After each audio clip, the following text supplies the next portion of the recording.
Welcome to Love to See It, a podcast about all the news and gossip we've missed over the last couple of months. Bachelor babies, relationship hard launches, the Temptation Island unofficial reunion, the Love is Blind season 8 cast somehow still getting into drama like a month after their show ended.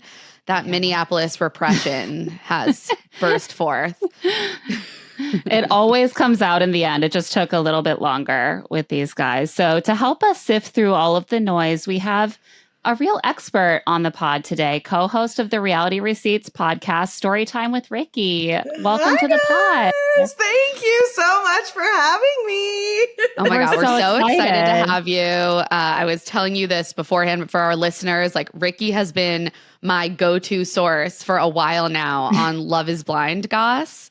Like, you're doing the Lord's work, and I appreciate that you actually check your sources because there's a lot of noise out there. Yeah. I learned the hard way. Trust me, I had my moments where I didn't check something and it came and bit me in the butt, and I said, never again. Like, I guess I didn't realize how much people like rely on me for my information, like as a reliable source.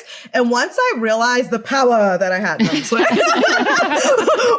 realized that, I was like, okay, you have to dot your T's and cross your I's. Like, so. Yeah, I mean, how did you get into being kind of the Love is Blind tea queen? Like, did you stumble into it, or were you like, I want to get into all this gossip? Literally stumbled into it. So the funny story is I have a background in journalism. That's what I went to college for. That's what I have my degree in. And I've always wanted to do entertainment journalism. I just didn't like really know how to get my foot into it.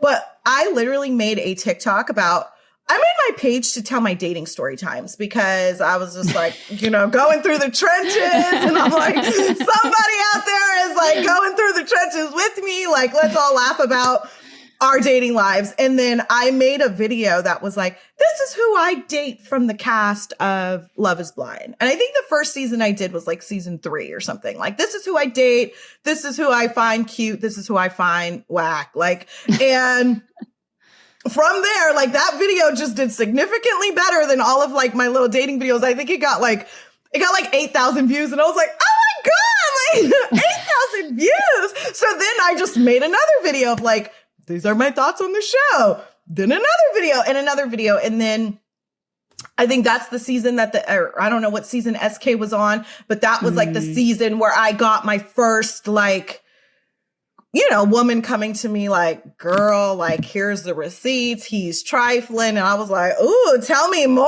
Like, this isn't right. And she came to me. So it kind of like fell in my lap, and I just like, it went from there. So, I mean, it's great that it fell in the lap of someone who had that like background to know what to do with it. Because sometimes people are out here going to TikTok creators or podcasters or whoever who are just like, I guess I should just say this again in public. And sometimes it's better to have a little bit more of a process. Yeah, I definitely have a process because, like I said, I learned the hard way to where I think I was just so thirsty for like a video or so thirsty for a story. And it's so funny because Ashley, this is before we were partners. This specific story, I'll never forget it. It was Uche. There was a girl on TikTok, and she posted like, everybody took from Hannah Beth Style, which was like the original SK girlfriend situation where she posted a picture and wrote these words. Like, she started that. So now we see that every season, right? And there was this girl who like wrote this thing about Uche and how like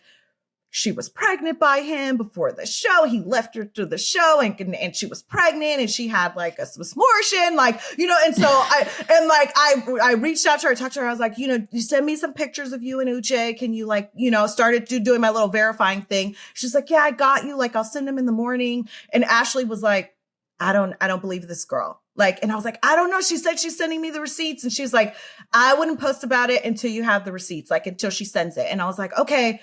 Didn't listen to her, posted the video. It's at like 400K views at this point. And I'm like, hey, girl, where's the receipts? Like, you know what I mean? And she just kept giving me the runaround. Oh my God. Lo and behold, the girl was a complete catfish. So who knows who was behind the actual profile. But then once I found out she was a catfish, I told my audience, this is not real. She's a catfish. And then I did my due diligence to find the actual girl whose picture she was using. And then said, hey, there's this girl on TikTok using your pictures, like making some wild claims. And I like told my audience and then also blasted her that she was a catfish. So I tried to make up for it. But never again. That story didn't stick because I don't even remember, which is good. Like it shows the power of fact checking. Also shows the power of actually being willing to use your platform and say, I got something wrong. Because that's also something we often don't see. Someone will just like delete a video rather than saying, FYI, this wasn't correct. Exactly. So I have really appreciated, like, I feel like you are a very trusted source, you and Ashley, who you do the podcast with. And that is really helpful because there are just like a lot of people saying a lot of things about reality stars often. Right. And so thank you for your service is what I'm saying. You're welcome. So is it time to get into some of the Love is Blind ongoing stories from this season? Oh my God. We have to talk about the Joey, Sara, and Monica love triangle thing. Well, what I find fascinating is that we sort of entered the chat in this one, which we don't often do, but we had Monica on. I think we were the first podcast she did. Right. And she talked a lot about the timeline and like all of her claims about, and like explained exactly why she was hurt by both Sara and Joey. Right. This, I think, forced the hands of Sara and Joey to both make statements. And since that episode was released, Joey has given an interview and Sara just gave a written statement. She posted on Instagram, I didn't want to respond, but I do need to defend my character. What has been said is exaggerated and misleading. The timeline is inaccurate. At no point was I consoling Monica while secretly going behind her back. Our recollections of the conversation we had are very different. I wish Monica the best and hope we can move forward. So... Yeah, so that was Sara's response. And Joey spoke to Us Weekly and also denied that he and Sara are dating. He said that in February they had a conversation, quote, hey, we have this great friendship and support. Is this some type of potential for us in the future? He said they had a good, healthy conversation, but ultimately decided no, they're not going to pursue dating at this time. There's definitely interest there. He said, I'm not going to lie about that aspect, but we decided and still have decided we're not pursuing dating in this capacity at this time. And then he said another aspect that's confusing is Monica has been in a relationship since being on the show. So even if Sara and I were dating, this being over a year later, I do not understand the animosity toward me because I would like to date someone at some point and get married at some point. This pissed me off. Yeah. Yeah.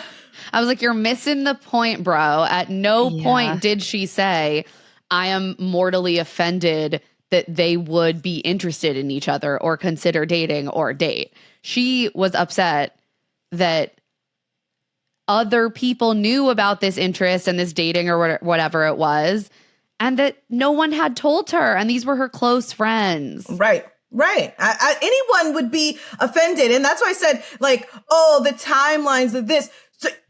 So you guys are seeing each other, or you guys are hanging out, or whatever you want to call it. Well, it's not officially Rikkii, they're just dating. going out together and kissing out with people, without people, but they're not in a relationship. They're not in a relationship. My God. Like, well, I can't date anyone. It's been a year. Like, I want to date at some point. Like, duh. But like, how about you, like, don't date my friend who I'm like actively talking to about you. Like, it's like. The language is very lawyerly from both of them. It's very like, we are not pursuing dating in that capacity at this time. It would be inaccurate to say that we are in a relationship. Right. And that kind of language is always like kind of a flag that maybe you're trying to technicality your way out of what is actually being discussed. Yeah, it's semantics. It's semantics. Yes. You guys are hanging out. You guys are seeing each other. You guys are interested in each other. You guys are kissing each other. Yeah, but just to deny it's making you guys look worse. Like, we already know. Just say it. We already know. Yeah, Joey did say that they have kissed, he and Sara, and that's what sparked this conversation. Could we see this going somewhere or not? And that's where they're at. We don't even know ourselves. He's just throwing little barbs at Monica throughout the whole interview, which it's like, dude, just stop. Yeah. You clearly weren't interested in her. You clearly didn't communicate well with Monica in the aftermath of the show. Like, own that. She's allowed to feel salty towards you because of that bad behavior, and just shut the fuck up about her, to be honest. Right.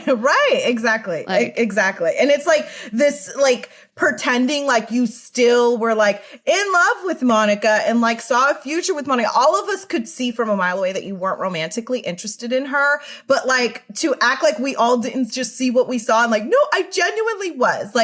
You fooled us, Joey. You fooled us all. You like blondes. That's okay. You can have a preference, but just keep it real.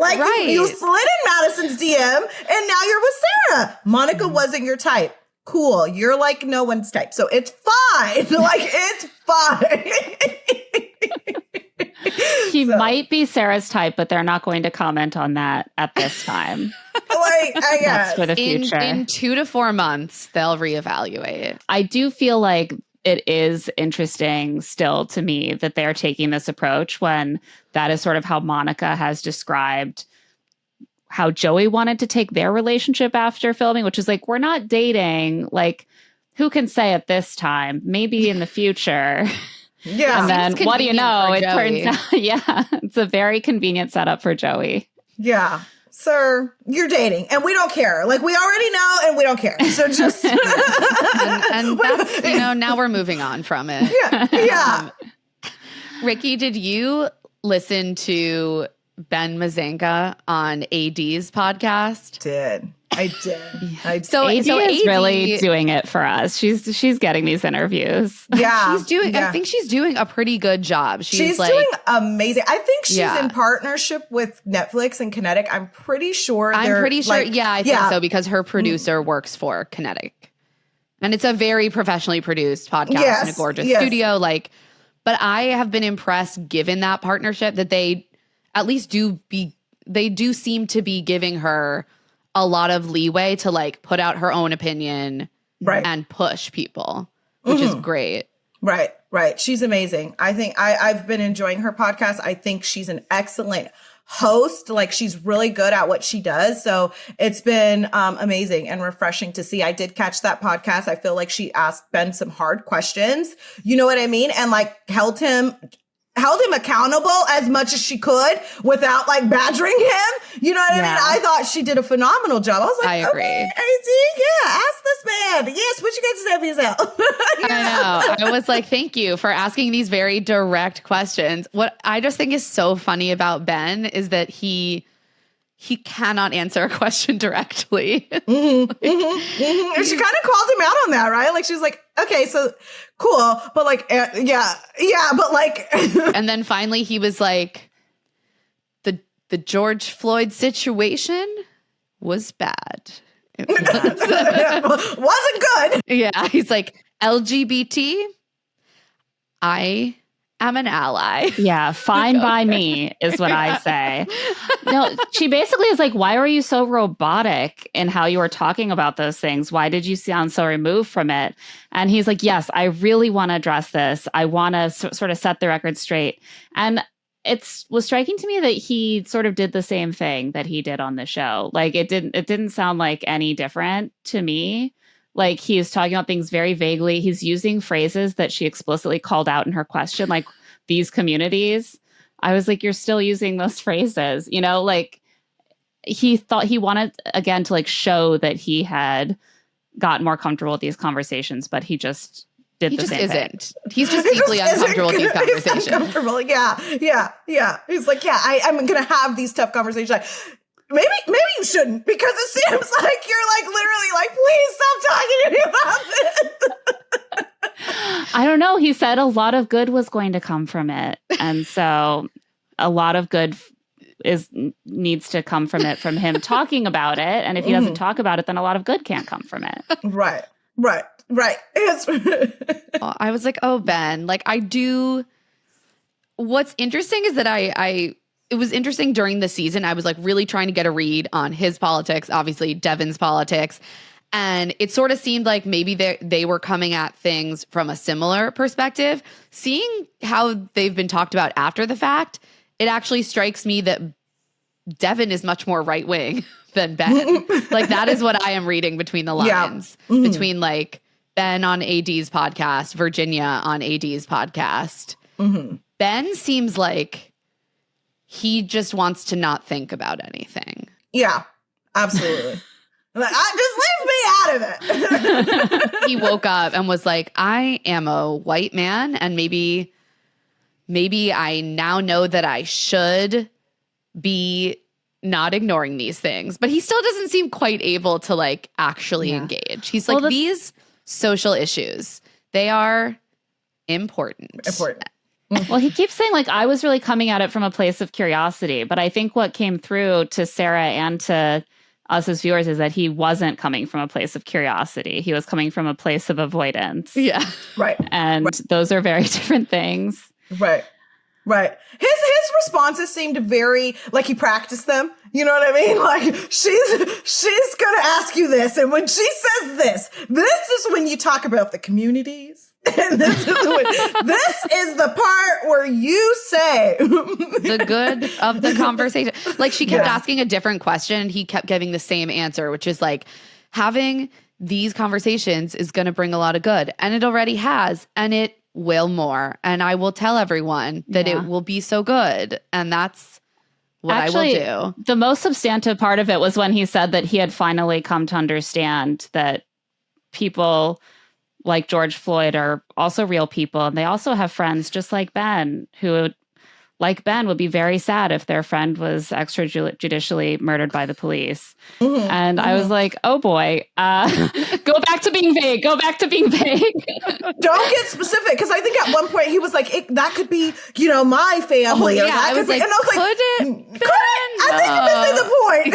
I think the point is that it actually couldn't and would never be your family, but like, go off. That is actually why you've been able to avoid thinking about these things that... Okay. Yeah, he needs to go somewhere else for a while. He needs to do some reading and not give any more interviews until he's done some reading and some listening. I don't think he's ready to lead this conversation is where I'm landing on that. No. But he does talk a little bit about how things shook out with him and Sara at the altar and like their weird, messy breakup after. And it sounds like he maintains that they had talked about what was going to happen at the wedding. They had agreed that they were both going to say no, but he was surprised by her reasoning and by her saying, we'll see, when he asked to keep dating because they had kind of agreed that they would be together after the show. And he thought they were going to say no for like logistical reasons, like she had been out of her routine, their whole relationship. They had never been together while she was on her work contract. They needed to experience that first. And instead she was like, you are not curious about the world and you have bad social issue positions.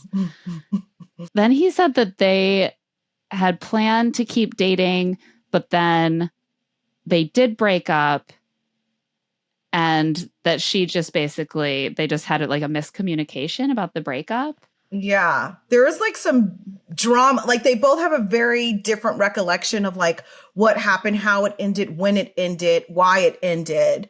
And he posted like receipts on TikTok. And then she did too. But I was like, I've read all the texts and I still don't understand what happened. Me neither. And nobody, you notice, neither one of them in their story told us what the hell happened at this dinner that you guys had the night before. Like, what was said, Ben, to make you think you guys broke up? And Sara, what was said to make you think that you guys were still together? Like, why is nobody saying that? Like, it seems like such a clear thing. Like, you have dinner together, and then the next time you see each other, is when you are moving to be with her. Like, how could you be vague about this in your dinner conversation? I'd love to see it scripted out, how you could both come away with a different understanding of that plan. Yeah, I truly don't understand. And the text messages did not clear anything up for me. Yeah. For me, at first I was like, oh, Ben's receipts are receipting. Like, because he's telling her in his messages, like,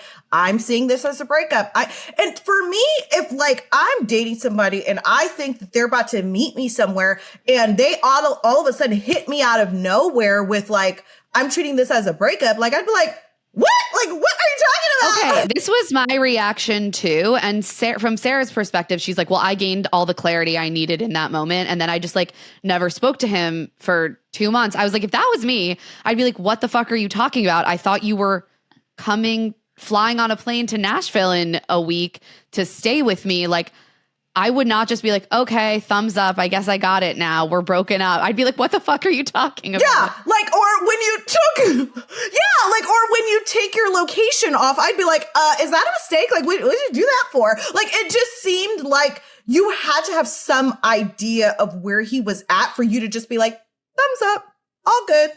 Like, I'd be like, what are you talking about here? Something is missing in this story, and neither of them are clearing it up for us. Right. So, right. I guess I don't understand, if you are broken up, what does I'm treating it like a breakup mean? But if you're together, you can't treat it like a breakup. But like, if I break up with someone, I'm not like, I'm treating this like a breakup. It seems like maybe it was, they were in a vague place where they were like, he's going to come and we're going to spend time together, but like, we're not officially together. We're not officially together. Like, that's the only thing I can come up with that makes any sense, where she would think that they're still dating and he would think, he would be like, well, I'm treating this as a breakup because you no longer live here. I don't know. It's bizarre. I love this. Love is Blind is supposed to be the instant marriage show, but it's actually like, what if you spent a long time getting to know someone so that you could go through some sort of vague situationship with someone for an indefinite period of time? They're all like, post-show, we're going to be together, but not. We're going to be hanging out and hooking up. Yeah, we're going to ghost each other. Like, all of them are like ghosting, sending vague texts, like not defining the relationship. Yeah, they're like, I want to fast track to a situationship, like where there are a lot of feelings involved, but we're not committed. I want to get there as soon as possible. And in the most painful way possible. If there was a public humiliation in front of all of my friends and family, I would prefer that. And I didn't buy Ben and Sarah's storyline for a second. Like, throughout the whole season, I'm like, fake. Like, I didn't buy it for a second. I didn't think they liked each other. It was too much like, I love you. No, I love you. Like, and I was like, you guys don't even like each other. So I was actually surprised that they like tried to keep dating. And that's what makes Sarah's like, ruining her own credibility at this point, because you told us all, we've seen you say, oh, well, we just don't align on social issues. And then you were trying to keep dating him. You know what I mean? Like, your word is like, meh. So that's why I don't believe you about Monica. Team Monica. You have definitely dated Joey. I do kind of believe that. I mean, and it is true that like we all saw after the wedding that she was like, it's obviously not going to work. And so like, if I were Ben, I'd be like, well, okay, it's not working. It's all just, it's very messy. They need to have cameras at these dinners so that we can know exactly what's going down. The cameras need to never stop following them. The camera should have stopped following them in the pods, but all of this, that's when they should have stopped. But then like, I feel like everything after that happened was like so much more entertaining than the show, which it always is. It always is, right? Like, I'm like, oh, this is better than this season. I think also production must be kicking themselves that they didn't show the love square between those two couples. Mm-hmm. I know, because that's the biggest drama. Yeah, it turned out to be the biggest drama. Right. Virginia also went on AD's podcast. If we haven't said so far, we should say it's called What's the Reality? Okay. And yes. Virginia went on to talk about her time on the show with I Devin. love her. And this interview made me love her even more. Yeah. Yeah, she's great. She was my favorite this season. Like if I had to pick one, like I know some people found her a little boring. I didn't. I just thought she was classy, elegant. Love her. So elegant. Yeah. She was very careful, and she continued, I thought, to be careful. Yeah.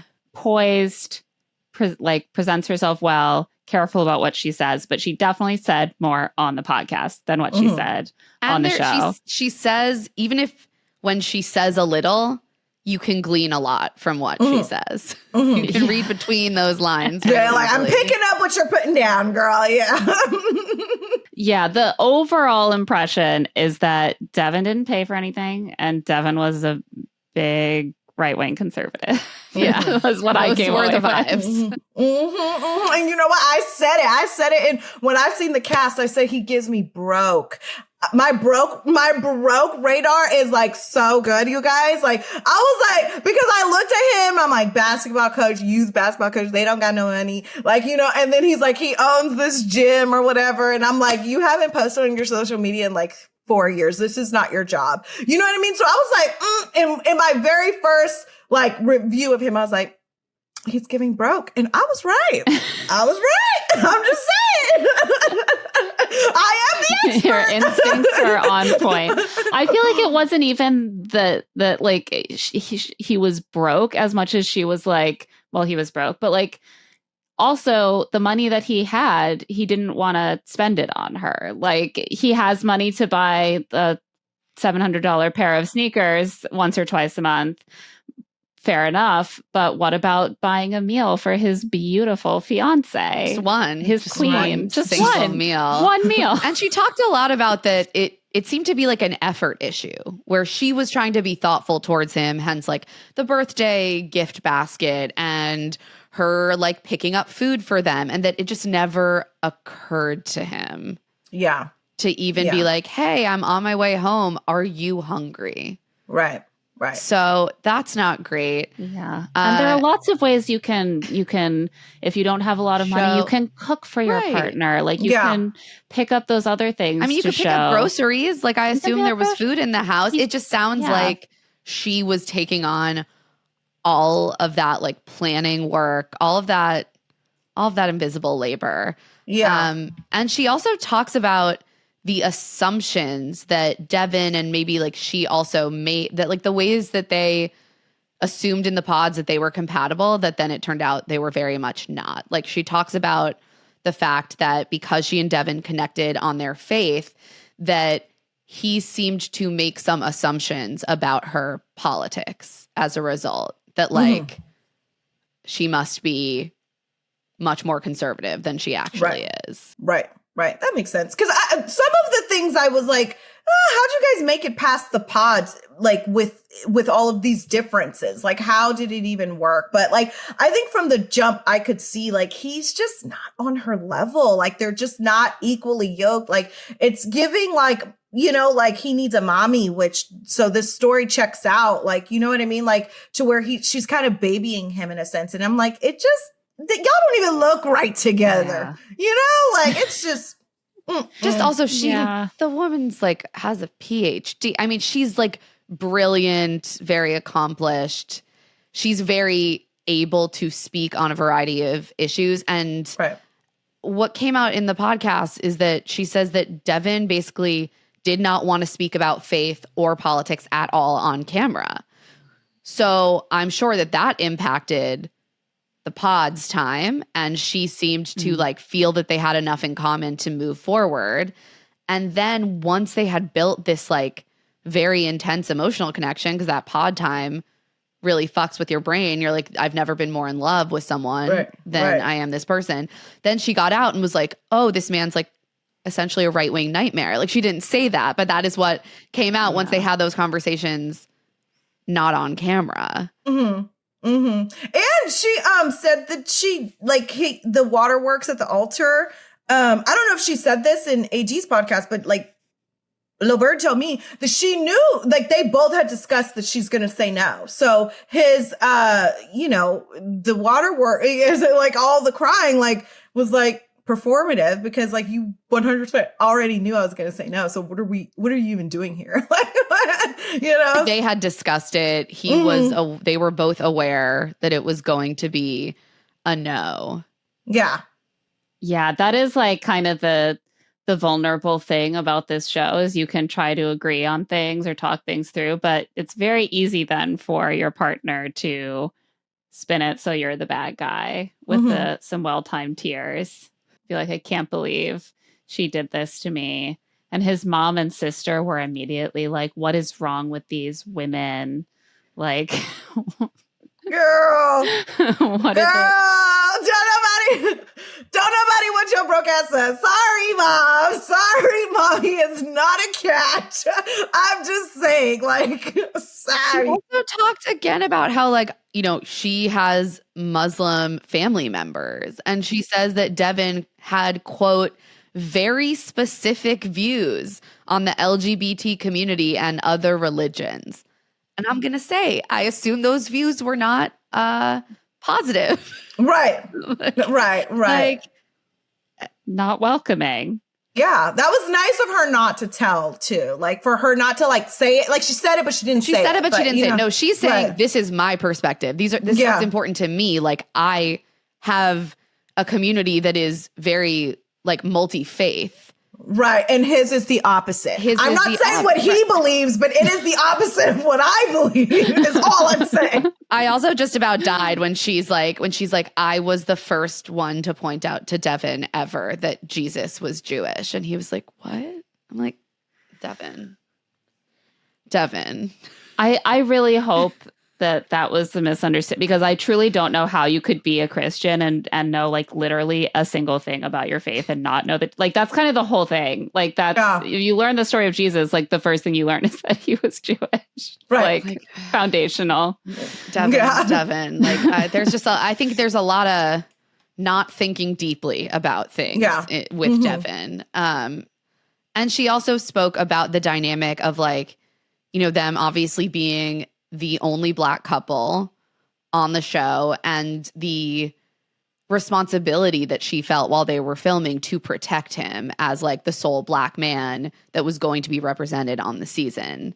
And that made a lot of sense to me. And you can like see that coming through in like the very gentle way that she pushes him when they do have that one conversation about politics. Like you can tell that she has a lot of feelings, but she's not going to push him to address them on camera.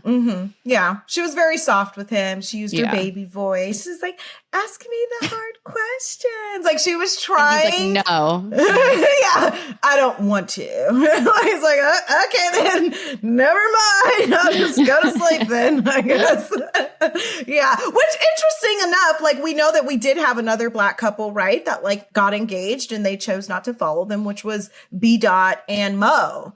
And that would have been another. To see that. Yeah.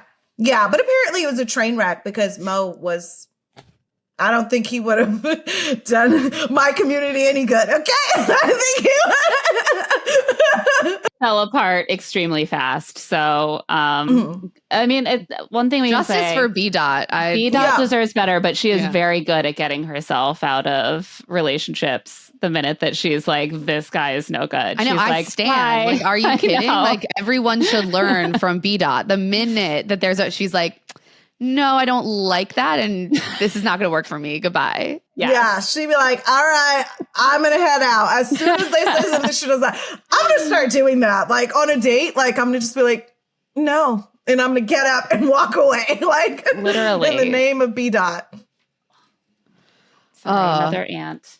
Oh, guys, no. if you see me jerking around, it's because I have an ant infestation at my workstation and I'm literally killing ants. I'm multitasking. Yeah, she's persevering, so we need to give you all the tea. The other Love is Blind goss that I wanted to discuss is Meg and Mason, like, continuously doing pseudo hard launches while also being like, maybe we're just friends.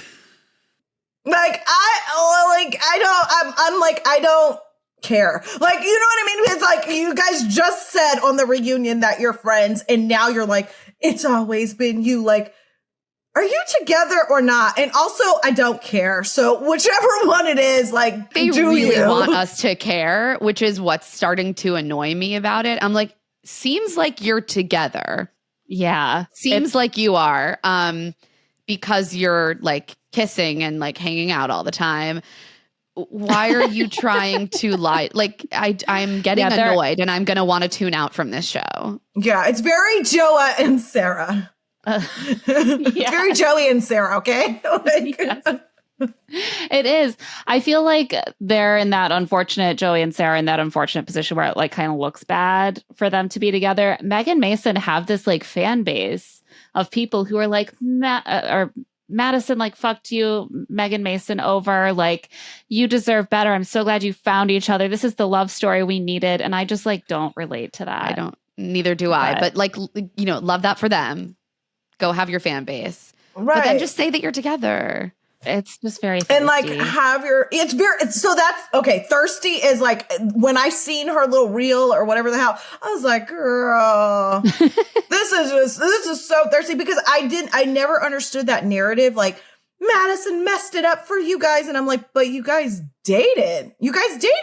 Like you guys were dating and then it didn't work out. So how did she mess anything up? Like, right. Like that was in the pods. In the real world, you guys met and dated and are still on very good terms and maybe are dating again. So like doesn't really seem like she did that much damage. I also like, I'm a Madison defender because I think that the blowback against her is like a little bit overwrought, but like she didn't make them do anything. She shared information with Meg and she conveyed that to Mason, and maybe she meddled a little too much, but like Meg was the one who called it off.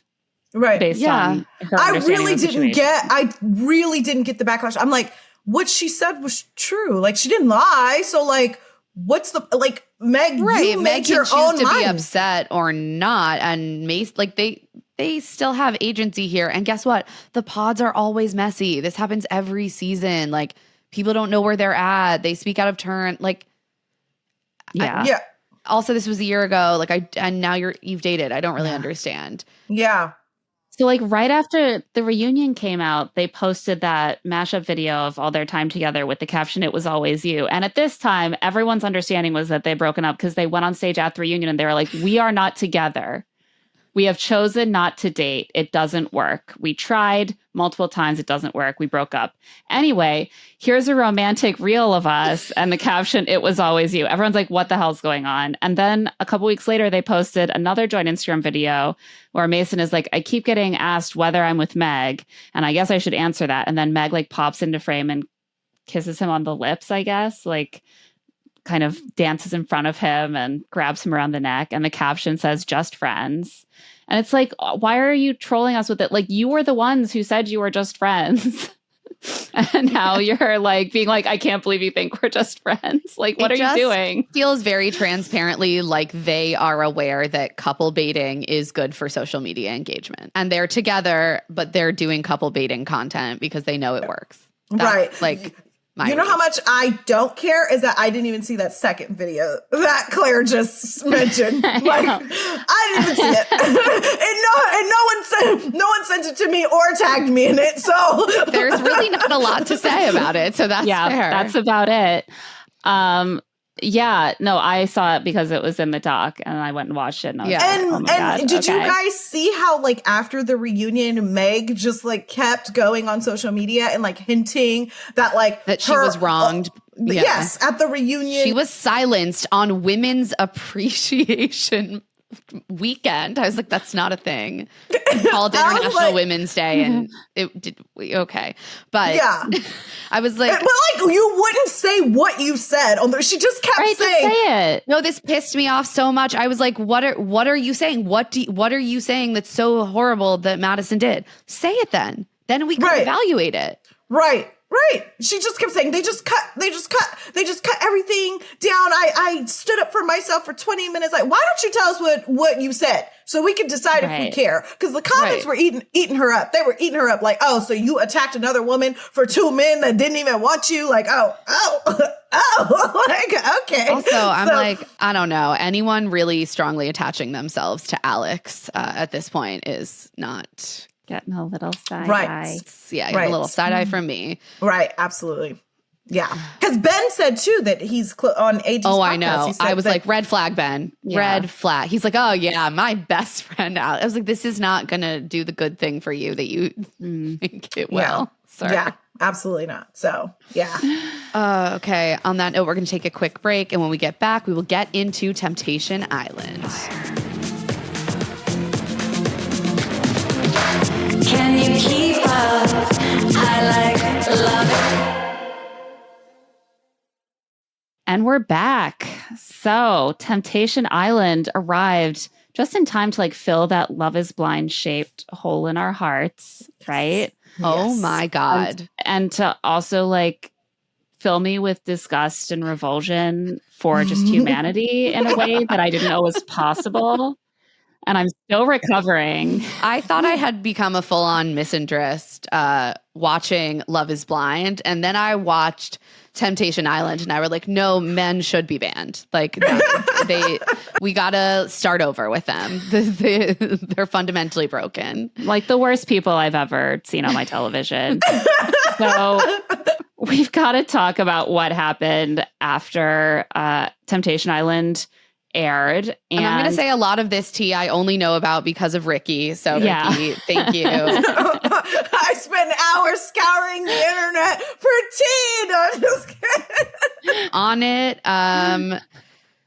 Yeah, you and Ashley. Willingly learning more about these men is something that I admire, the fortitude, the iron stomach that takes. So one thing we wanted to discuss is the fact that Ashley and Natalie were doing a live after the show had kind of started to air. And they had kind of become friends after Grant cheated on Natalie with Ashley. And they kind of like somehow became friends, joined forces. They were doing a live talking about the show. And Grant called in the middle of it and people could hear him on the live like screaming at Ashley. And you were watching live, right, Rikkii? I sure was in there with my popcorn. Yeah. Yeah. Wait, so did you hear anything he like actually said? Like what was he saying to her? Everything he said. So here's the thing is like they were on live and then Grant was in the chat. Like at first he was in the chat saying, hey, okay. let me in the live. Like, let me on. Like, let's talk. Like, and then Ashley was like, I don't want to let him in. And Natalie was like, I haven't talked to him since I broke up with him. And I vowed that I wouldn't talk to him. So I'm not really interested in like him coming into the live. And then he went live on his own. And the girls were watching his live on their live. So I'm like, I'm like, oh my God. So he's on his live. They're both watching it and he's just going off like, oh yeah, keep it a stack, Ashley. Like he didn't say keep a stack because he doesn't use that language. That's my interpretation of it. He's like, keep it real, Ashley. Like you just texted me 2 days ago saying that you love me, right? And then his live gets banned. Like he's on live for like 2.5 seconds. People reported it. He gets banned. So it goes off. And then he comes back into the chat that's like, oh, I got banned. Let me in the live. And then she's like, he's calling me. She's like, then he's like, he's calling me. And so I didn't think she was going to answer. So she picks up the phone and I immediately noticed that she softened, right? Like before the live, it was like, my ex sucks. Yeah, I took it back, but we all mess up, right? But then she immediately softens and she's like, hey, and he's like, what are you doing, Ashley? Like, what are you doing? Like, what, like, keep it real. Like, why are you lying to these people? I had written down everything he said in my notes. I was like, oh my God. He said, then like he yelled, like he was like, then be for real. Like, tell him what happened. Like, tell him what happened. And it's like this whole narrative that we saw on the reunion of like him wanting her to tell people how he changed. You know what I mean? And she so I think that's what he was like wanting her to say, like how he changed and all these changes he made during that 6 months that they were together. And seems to think that Ashley should be like his personal positive PR person. Yeah. Mm-hmm. Like, yeah, because on the live, he said, fine, I'll release the text. Fine, I'll release the text. Like, if you don't want to tell him, I'll release the text. And like, Natalie's literally like just listening. And she's like, don't yell at her. Like when he yells at her, Natalie like chimes in, is like, don't yell at her. Don't talk to her like that. And then she just gets like flustered and just like hangs up the phone, you know? And then he comes back into the chat like, okay, fine, have it your way. Like I'll release the text messages. He scares me. Yeah. I mean, yeah. He wants so much credit for like not cheating on her very much for like 6 months and totally changing. But it seems clear that that was at least partially a big investment in her doing positive PR for him when the show came out and he looked like an absolute piece of garbage. Like he's like, I did the thing. I dated you for 6 months and I didn't cheat on you. Where's my remuneration for that? When are you gonna go tell people that I'm a great guy? Like that's not growth. That's self-interest. Yeah. Also screaming at your ex is not growth. Like, and then threatening her, like blackmailing her to do that in public. He's willing to do that where people can see him. So like, no wonder she has that response to it's like the fawn response of like, oh, I have to sort of soften and be gentle with this person in hopes that he will ease up on me. Yeah. Yeah. And he also cheated on Natalie with you in those 6 months. So what change do you want a cookie for? Like, I just don't. It was just, it's so like, bizarre. For 2 months, I didn't cheat on anyone. I'm amazing. Give me a fucking gold star. Like, that's literally what he wanted. Like, and it was really like sad, like seeing it happen live. Like Natalie just ended the live because Ashley got so flustered and she just started crying. Personally, just based on that and the reunion, I can tell that he still has a hold on Ashley. Like, I think that Ashley still like wants to be with him or would be with him like that, which is scary to me. You know what I mean? But she still has a lot of love for him, in my opinion. Like, he can weasel his way back in with Ashley. That was just my view of it, you know, but it was wild to see, like, to where I was just like, was this the reunion? Because it sure seemed like it. Like, it was just. That is kind of exactly what the reunion was like. So that was like the reunion part 1, and we'll get to the reunion. But we have to talk about someone who wasn't on the reunion first, Brion, who has had some things come out about him since the show. Rikkii, I think you know a little bit about this. Angel, I believe, said that he slipped his phone number to her when she left the island. This man. Yeah. She says he gave her like what need, you know, you're in a happy relationship. What do you need another woman's, what she need? What y'all need to talk for? Okay. Also, she didn't like him. She hated you. You couldn't even see that. Like, she literally hated you.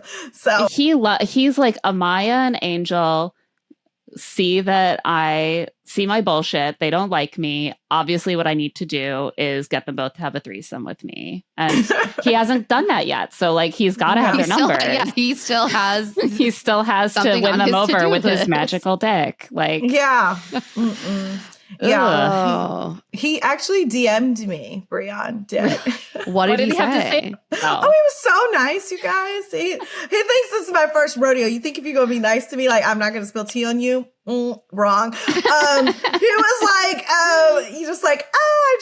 I love what you're doing. I'm so happy. Like, I respect what you're doing. You found a lane that like works for you. And like, I love supporting like Black creators. Like, I would love for me and Shante to do a live with you, right? Dangling the carrot. And I said, okay, yeah, like I'll do a live with you if, you know, but I'm going to ask you real questions, like in the most respectful way, you know, but I also think, you know, obviously I'm like, he has no intent to do a live. He's doing that because it's like, oh, if I say, like, if I play nice, then maybe she'll play nice. Girl, next day I released a video about how he slid in that girl's DM and he messaged me again and said, you can ask, like, you know, like, I'm just, you know, here comes Brion. Oh, I'm so tired of waking up every morning, you know, of videos of myself of you trying to get your clicks. Oh, Okay. Well, if you want to clarify anything, I'll be happy to tell my audience what exactly did I get wrong. He's like, well, you just need to remember that like timelines, like Netflix and when stuff airs and when it films isn't necessarily all like what you think it is. I said, oh yeah, no, I'm aware that the show filmed in May of 2024.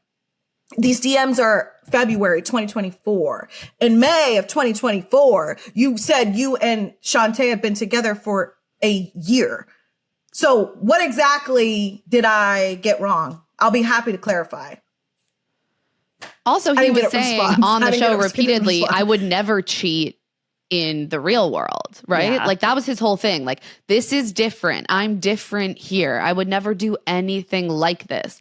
So if he's very casually and confidently sliding into other women's DMs before the show. Brion's whole thing with Shante like was so clearly giving like he's never been caught by Shante cheating on him. Like that is not the same thing as he has never cheated. Never done it. No, he's like, it didn't happen if I didn't get caught. Right, absolutely. Yeah. Yeah. Like I just know there's so many more DMs out there. Come forward, guys. We know you're out there. Trust this man as far as I could throw him. I mean. Yeah.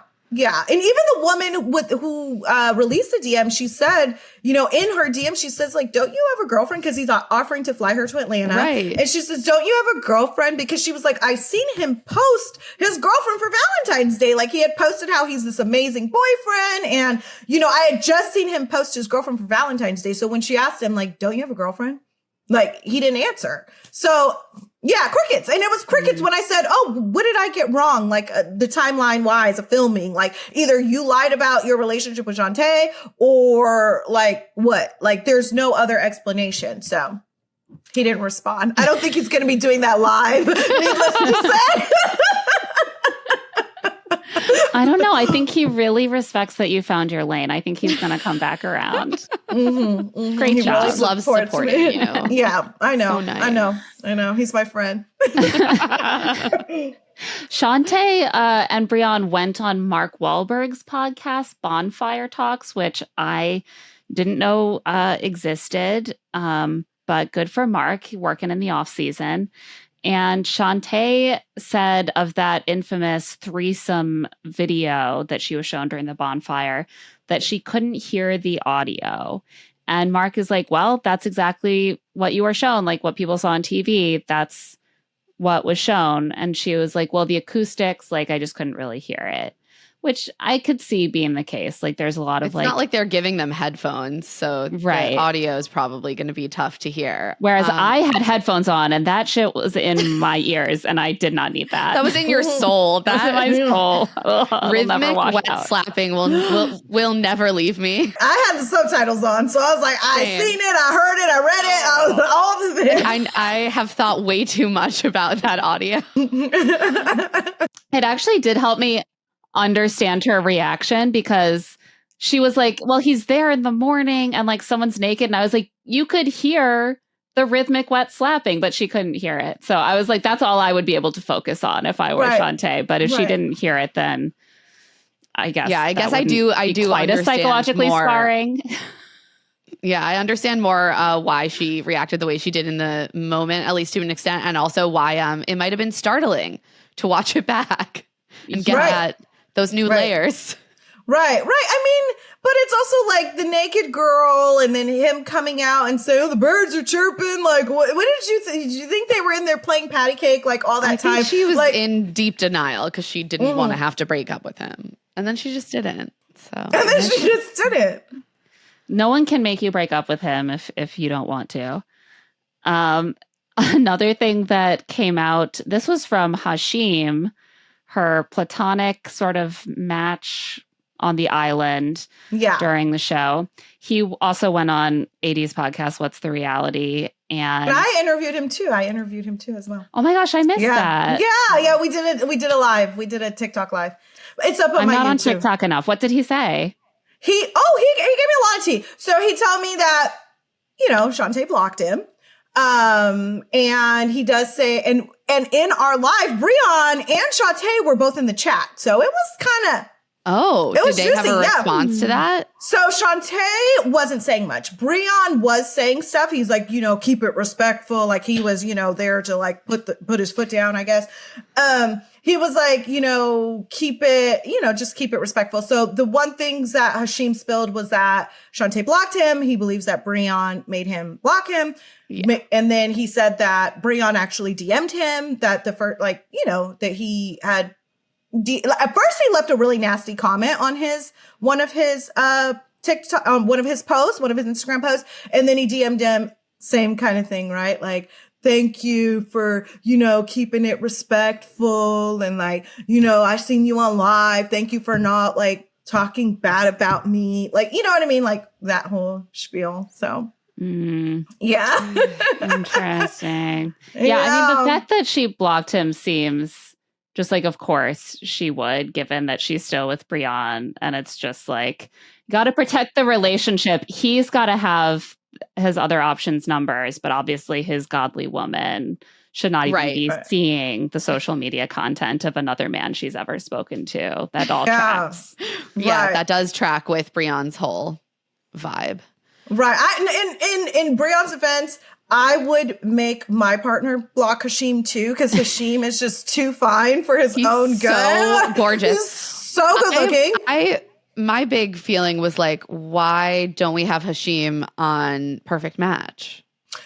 100%. We talked about that too on our live. Like I was like, you would literally perfect for Perfect Match. I know 3 already filmed. I think 4 should be filming soon. So we're like, get him on Perfect Matches. And I would actually like to see Zaina on there with him. And I would like them. Like there was, I enjoyed watching them. I thought it was cute. Like they had some chemistry. And who hasn't seen that episode? Zaina from The Ultimatum was on AD's podcast at the same time as Hashim. And there was a vibe. Now, I will say, not to throw Hashim under the bus, but there was a vibe between us. Like everybody in our live was like, "Oh my God, is this a date? Like, am I watching a date?" So what you're saying is Hashim can have a vibe with everyone. With everyone. Yeah. I feel like Hashim should maybe launch like a chicken shop date style show. Yeah. Like he's like, I can conjure chemistry with literally whoever is put in front of me. Yes. Because I was like, I need to get off of here. I'm sweating. I gotta go. Bye. Okay, I gotta go. I'm out of here. But I will say that I enjoyed the chemistry between them two, and I would like to see both of them on Perfect Match. I think that they would. I agree. Make a perfect match. You know what I'm saying? I'm into it. I would love to see both of them. And that is the scientific way to find out if they are a perfect match. You have to test it. Yeah. To test it in a controlled environment. Yeah. For the world to see. That's the only way you'll know. So we have to talk about the reunion, the unofficial reunion on the Viall Files, which I will admit, I didn't get the full experience. I couldn't bring myself to sit down for 2.5 hours and watch this. I listened to it while I was running errands. Oh, I did watch the YouTube. That was enough for me. Okay. I missed a lot of the tears and the facial expressions, I think. Yeah. And those were giving a lot. Yeah. Frankly. Brion and Shante couldn't come allegedly due to work conflicts. Okay. No. You guys just didn't want to deal with being pressed on anything. Mm-hmm. Mm-hmm. Yeah. They scared. I'm like, I don't know. Seems like they were able to work with everyone else's schedules. So yeah. Right. Maybe they'll do their own thing with Nick. I don't know. Yeah, I know Nick like threw it out there. Like if we'd love to have them on if they ever want to come. So we'll see. Right. I think Brion does not deal very well with being questioned. So we'll see. Yeah. Yeah. And it turns into Shante just kind of like sticking up for him or like, justifying things. And then she just looks delusional. So it's like, because even though they were on Mark's podcast, I feel like we didn't really get anything. I was like, okay, you could stay at home for this. Like, but like, I'm like, are you guys going to do anything where anybody's going to get, because Shante went live too, and I caught it. And she's like, I'm going to answer all the real questions next week, like all the hard hitting questions next week. And she was like answering questions about Pilates. I'm like, girl, now. Those are not the questions you're getting. Right. And then have the nerve to post like, guys, don't worry. Like, I'm going to post my outfit details soon. A lot of you guys have been asking. Like, that is not what we want to know. That is not what we've been asking. We have a lot of other questions, Shante. Oh, yeah. So they were not there. Everyone else was there. However, at least in the couples, none of the singles were there. Yeah. Right. And I mean, first of all, it was hilarious because I feel like Lino and Alexa were just like on a different show. Like they were just sitting there being like, I really need to clear up the fact that I am hot enough to have women hit on me, okay? I just want to make that clear. People did want me. Did you miss that I made Mia cry because she wanted me so much? But I was committed to Alexa. I was dying. I was like, clearly their main takeaway is like that they are both offended that anyone would think that people weren't interested in Lino. Yeah. So it's like, I get a lot of attention. Like, okay, sir. Okay. Great. No, I will say I was one of those people who was like, I think Lino would cheat if Alex would give him the time of day. That was me too. So, maybe that's not true. He would have and would have. He would have. Like, 100% would have. Like, he was basically playing it like, okay, well, it was a show, so I had to give them a little something. I had to make these little jokey comments about like, I'll do this if you kiss me, but like, they all knew that I wasn't really going to kiss her. And I'm like, okay, like maybe, but also I just like don't really care that much. And anyone can see that you are obviously attractive enough to be with Alexa, who is super hot. So congrats to you both. And we're very happy for you, I guess. Like, I don't know. Like, good luck in Italy. I was like, It's like, why are they there? Right. I fast forwarded right through their part. Like, okay, October 2nd, you're getting married in Italy. Great. Yeah. What happened with everyone else? Congratulations. Yeah. I mean, honestly, I feel like the 2 hours and like 45 minutes of this reunion was a solid 70% Grant. Let's talk about Grant and Ashley. This was like disturbing to me, honestly, to watch Grant. I was like, I have never seen someone be more of a self-victimizing, delusional baby in my whole life. The way this man was speaking to Ashley and about Ashley was so disgusting. Mm-hmm. Like, yeah. I don't know. I really had a hard time listening. It was truly probably like an hour and 45 minutes of Grant manipulating Ashley and trying to manipulate the audience into taking his side. Right.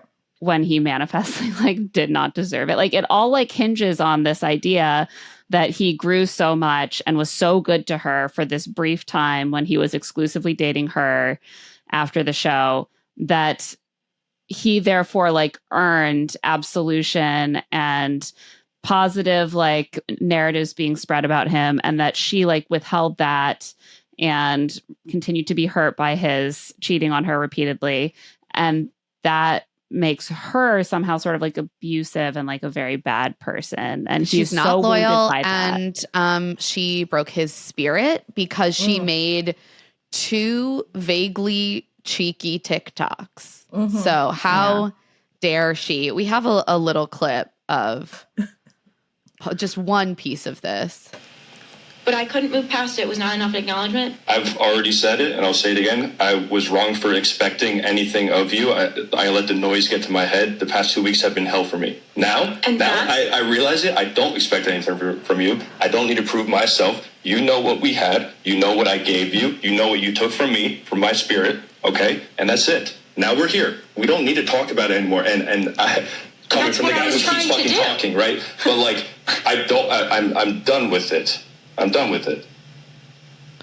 Are you done with it? Because we're going to hear about it for another fucking hour, first of all. Second of all, for him to be like, yeah, I've moved on, and that's why I expect nothing from you and know what you took from me and what I gave to you. Like, sir, you clearly gave her some severe mental health issues, and like you gave her a fucking complex. You gave her like a lot of pain. Yeah. It was honestly like you just sit there watching it like, are you, it's almost like when the final bonfire, when he's like, I forgive you. You're like, what? What are you talking about, sir? He's like, I said it. I said that I take responsibility. Yeah, that was bad. Was it bad that I cheated? Yeah, sure. Is it worse that she made 2 TikToks that didn't even mention my name? Who's to say? There's no worse. There's no worse. That's what he said. No. There's no worse. There is worse. The way that he, okay. I have so many, like a list of things that I want to say about how much he sucks that I'm getting like disoriented, but like, okay. The way that he like manages the situation in public, especially, but I think also to Ashley, is to make such a big claim about how wronged he is that like it's disorienting to you. You're just like, wait, did I miss something? Did something really bad happen to him that I didn't see or that I didn't realize was so bad? And then you start questioning your own reality a little bit because you're like, he's so hurt, but he knows that he cheated on her. Like, what am I missing? And then when he produces any actual evidence of what she did to hurt him, she made a TikTok where she sort of made fun of me a little bit to promote the show that we were on together. And you're like, wait a second. So now all that stuff that you said about how she like beat your soul into a pulp, I don't fucking believe anymore, because that's your example of her being like so hurtful to you that it broke you in half to see that TikTok. It broke you in half. I'm like, what are you talking about? Yeah, what are we it's a TikTok. Like, shut up. Like, I was so confused like the whole time. She beat my spirit to a pulp. She ragged me down. And like, she's literally like, I literally admitted that you changed, that you were putting effort, and I saw you putting effort, and I couldn't get past it, and I wasn't treating you properly, so I left the relationship. Like, right. She gave an interview else do you Netflix want her to say? Where she said that. She admitted openly that they got back together and that it didn't go well. Like, and she like took the blame for that, which, by the way, took the blame for it. Yep. I was astonished that in this 2-hour and 45-minute reunion, there was like one mention of the fact that when he and Ashley got back together, he was still exclusively with Natalie. In other words, this whole relationship where he like showed that he had changed and he wasn't a cheater anymore, he was cheating on Natalie. Right. And they that was barely touched on. And I'm like, how am I supposed to believe that you changed and you grew? You didn't even have this whole relationship without cheating. I feel like the host should have said that too. Yeah. The host should have. I mean, to me, Nick and his wife kind of just let Grant go. You know what I mean? Like, when you really think about it, what questions did they really ask him? They kind of just let him let it off. And I feel like Nick and his wife weren't really up to date on like the articles, the Q&As, the videos that had come out, because you guys are just letting him go. You're not even like asking him that, for example. Like, so you want her to see that you changed, but you cheated in those 6 months. Whether it was on her or with her, you still cheated. Like, nobody held his foot to the fire. And I felt like, do you guys even know what he's been saying on social media or doing? Like, feel like he's so word salady, and he would do this thing where he would speak about one topic and then abruptly shift and then speak for another like minute on a new topic. So it was very difficult to kind of pin him down. Mm-hmm. And then because they were just letting him talk, it was just like him speaking himself in circles over and over and over again. I also feel like Nick gets into his like relationship advice mode, and he wants to ask a hard question that's like, you like having a girlfriend, but you don't like being a boyfriend. And I think that's true. And I thought that was a good point, but it's like, there also are these other details that are in the news that we need to like hold his feet to the fire on that like didn't somehow get addressed. I was like, I can't believe that they didn't discuss the cheating on Natalie at greater length. And then there's the fact that they I think did try to press on a little bit, but he would always wriggle out of it, which is that he thinks that it is not okay and that it's like somehow like evil and bad for Ashley to treat him badly in response to how he hurt her.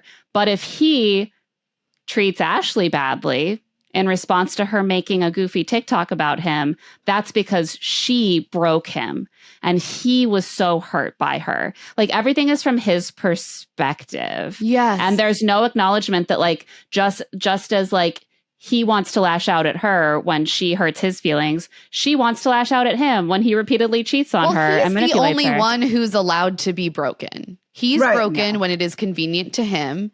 And he has done so much work. And why will no one give him the credit that he deserves for doing that work? Like, he is just the center of everything. And like the narcissism was just truly wild to watch. And he's a psychopath. Yeah, and as you said, Rikkii, like seeing the way that he clearly still has this hold and impact over Ashley was very disturbing. Yeah. Yeah, I was like, he's a crazy person. Like, do you hear yourself right now? And I think even Nick at one point was like, you take other people's words and use them to justify your actions. Yeah. You know what I mean? And like we've seen him do that constantly. Like when he straight up said which was worse, cheating on her on TV or these TikToks that Ashley's posting, he's like, there's no worse. Like, I mean, we both messed up and like, it's like even. No. Yeah. Also, you heard Ashley say one critical thing of you and you went and fucked someone in the shower. And he couldn't even remember what she said. You guys remember that? He was like, yeah, after that first bonfire. And Nick's like, well, what did you hear at that first bonfire that like just sent you off the edge? Right. Like, and he's like, I don't recall. Like, I don't remember. And I'm like thinking back because it was before she said like this piece of shit, like, oh, God gave me this piece of shit, which literally you are a piece of shit and you're mad at her for calling you a piece of shit. Like, make it make sense, piece of shit. Like, I just don't get it. You know what I mean? So like, I was like, I'm thinking back to the first bonfire and it was like, she was talking to Alexa. So that's what sent you off the edges. Her talking to Alexa and saying, I'm never going to let go of the resentment. That made you spiral. Like you use those words to do what you were going to do anyway. That's the thing. Yeah. You crazy person. Like, she has no leeway because whatever she does or says, it justifies him treating her any old way. Badly. It justifies him yelling at her. It justifies him saying he has no respect for her. It also justifies him cheating on her. It justifies whatever he wants it to justify. And of course, then like he's like almost immediately being like, I'm checked out on Ashley. We're not meant to be. And then second bonfire, he's already getting physical, like the most physical with someone else. At the very end of the show, he finally sees Ashley kiss Danny. And he's like, no, stop. I can't. That's enough. I don't need to see anymore. And I'm like, man, you can't handle anything. Like, you can't handle her having a single independent thought or feeling. Yeah. Not a single one. Oh, I hate him. He makes my skin crawl. I don't think that he is someone who is actually capable of real change. And also the way that, like, he threw around his daughter during the reunion to hurt her. It was really gross. To hurt Ashley. You don't need to care about my daughter anymore. Yeah. He was saying stuff like, I noticed like saying stuff specifically to hurt Ashley. Like whenever he said like, I was going to marry her, I really looked at her like a wife. She started crying. You know what I mean? You don't have to worry about my daughter. You don't have to worry about me calling you anymore. You don't have to, you know what I mean? And it's like the nerve of this isn't going to work out. This isn't going to work out because I said so. Not because I'm a cheating, lying, dirtbag piece of shit. But this isn't going to work out because you're so disloyal for posting TikToks. Like, I used to have respect for you. I convinced myself you're the most loyal person. And that's on me. That's on me that I believed that about you. Yeah. Like it is just the most manipulative, gross language. It's so evident that he has had not an ounce of growth. And he will continue to treat women like shit. It's not real growth if it's just to burnish your reputation after you made a complete ass of yourself. On a reality show. Like, it's so obvious that any self-improvement is only for the short-term gains for him, for his reputation. Yeah. And the way that he talks about his daughter really upsets me as a parent. Like, he weaponizes her. He's like, I'm obviously a good person because I am a dad. And would a dad be a bad person? And I'm like, yeah, you still have to try to be a good person. You can't just be like, my daughter exists, therefore I'm good. And also to be like, oh, you called me saying you called my ex saying that you were worried about me and worried about my daughter and like, and then using that against her, like the fact that she cares about his daughter is something that he can use to like try to expose her for being a hypocrite or like manipulate her with is so gross to me. It seems like Ashley called his ex to say, I am worried about his mental well-being. We should just be in touch to make sure he's okay.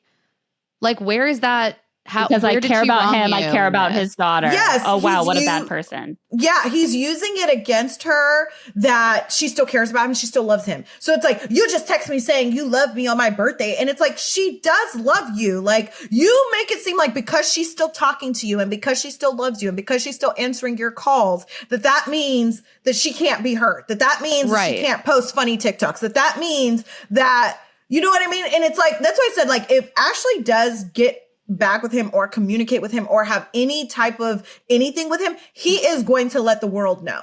You know what I mean? He is going to let the world know because somehow that justifies, she's still talking to me. Look, guys, you guys all hate me on her behalf, but like, she still messes with me. So like, do you guys like me now? And it's like, no, we still don't like you. Like, we don't care how many times Ashley takes you back. We hate you. Like, also, like, we're aware of the dynamics of like abusive and toxic relationships. And we know that people often go back. So no, that doesn't let you off the fucking hook. Well, and you can see how it plays out that like he makes her feel like despite all the bad things that he has done to her, she's like, well, but it seems like I'm the one who's doing something worse.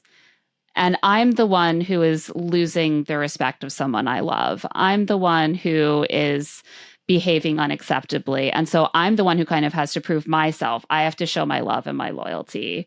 And you see it at play, like in this reunion unfolding. And it's really hard to watch. Yeah. Yeah. Because at first, and I think another thing they didn't touch on enough were the text messages, right? Like you released private text messages because she wouldn't, because he had posted a video saying, if she doesn't tell everybody how great I am and how changed I am, I'm going to release the text messages. And he blackmailed her. She didn't do it. And he released the text. And he's like, well, I just, I have so much more, but like, I'm only showing her acknowledging my growth. Like, oh my God, you want to acknowledge this growth so damn bad when you're like actively showing us like you haven't changed at all. Like, what he showed us was like texts of her clearly emotional and very upset, like pleading with him. And so saying the things that he clearly wants her to say, but she was clearly like in a bad state and feeling very upset about their relationship.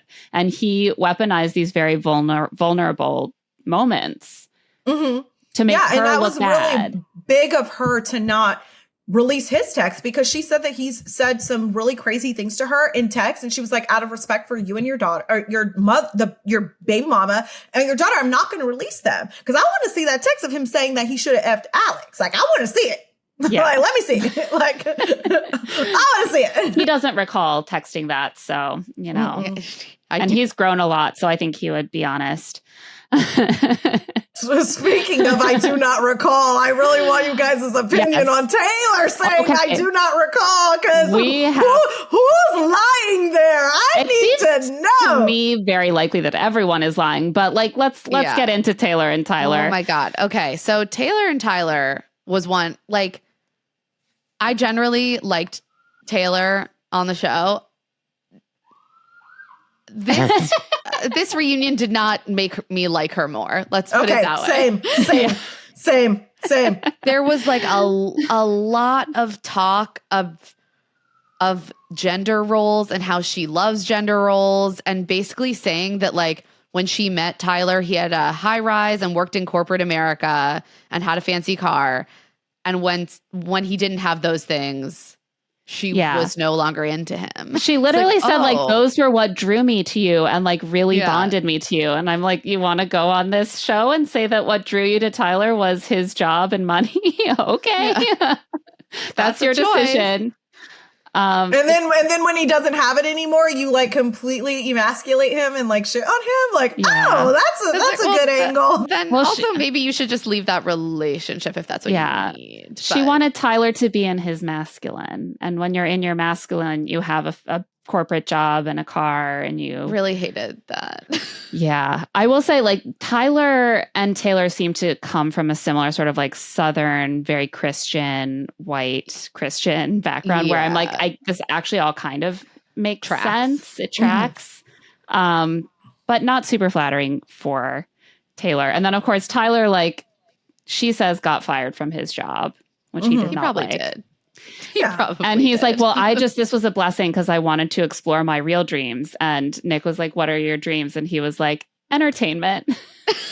just being in entertainment, just generally. The show like that we like did or whatever. Yeah, this particular show and being on this podcast and all stuff that. like this. Yeah. But I like that Nick did like kind of try and call, like, because so many things happened there to where it was like, okay, like the Adam Sandler, like, did you cheat with your ex or not? Like, what happened there? But they needed to make it like a physical timeline that I could look at for this because I was so confused. But like, she had accused him of cheating before the show, and he doesn't exactly deny it. He partially denies it. He's like, the cheating she's referring to is that I kissed someone while we were on a break. And she says I also like hooked up with a friend of hers, but I didn't. No, but also like we were on a break.